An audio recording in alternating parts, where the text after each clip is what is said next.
So, why don't we all sit down? Oh, I wish we could, but Chuck's got to make it an early night, so we better get going. Oh, well, I'm sure you don't have to leave just this second. Gwen. I mean, there's so many things I'd love to know about you.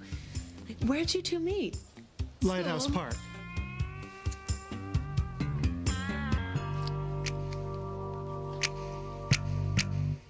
So Theresa says school and you say the park. Which is it, Chuck? Both. Well, you see, I first noticed Chuck at school. He was a couple grades ahead of me, so he didn't even know I existed. But the first time Chuck noticed me was at the park. There, you see? While you two are getting acquainted, I just tell Theresa something. Oh, but... I'll be right back. I wanted to say thank you. For what? Well, for getting Chuck to show up so Gwen could meet him. Oh, I'm just glad he could make it. I'm not surprised. I'm sure you're pretty tired of Gwen accusing you of not having a boyfriend. It hasn't been much fun for any of us. No, but thanks to you, it's almost over. I mean, now that Gwen's finally seen your boyfriend with her own eyes, she'll accept my marriage proposal. Oh, Ethan, you don't have to thank me for that. No, why not? I mean, if it weren't for you, who knows what my future might be? I just don't believe any of us control our destinies. It's all in the hands of fate.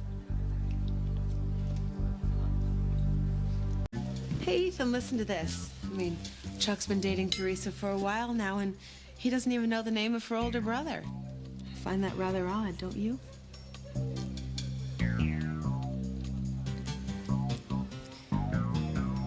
Could you possibly be Theresa's boyfriend and not know the name of her older brother? Well, you see, the reason Chuck doesn't know my brother's name is because Luis is very strict with me. He would go crazy if he found out I was dating anyone seriously. So I've never introduced them. You know that's true, Gwen. I mean, that's why Theresa's never told her brother that she works for my mother. And I would appreciate if you wouldn't blow the whistle on me and tell him yourself. You have our word. Thank you, Ethan. Yeah, if that's all, Gwen. I could swear I know you from somewhere. I don't think so. I'd remember. Maybe it was on television. You wouldn't happen to be an actor, would you? Hardly. Then what do you do for a living? Unless Theresa pays you to pose as her boyfriend.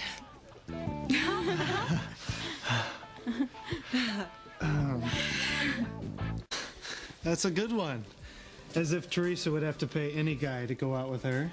Well, of course it was a joke. Not a really funny one either, Gwen.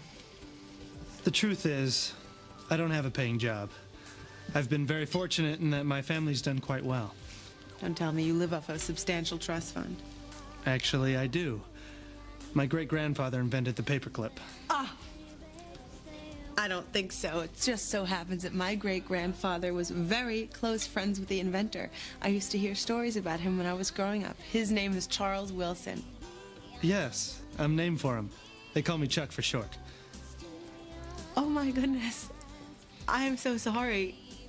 I'm so sorry. I hope I haven't offended you. Not at all. Well, I really do have to go. Coming, Angel? Actually, I changed my mind. Whitney's still here, so I think I'll stick around for a while. You sure? Yes, sweetheart. Well, Gwen and I are heading out ourselves. It was nice meeting you, Chuck. Pleasure's all mine. Good night, Gwen. Night, Chuck. Good night. Night.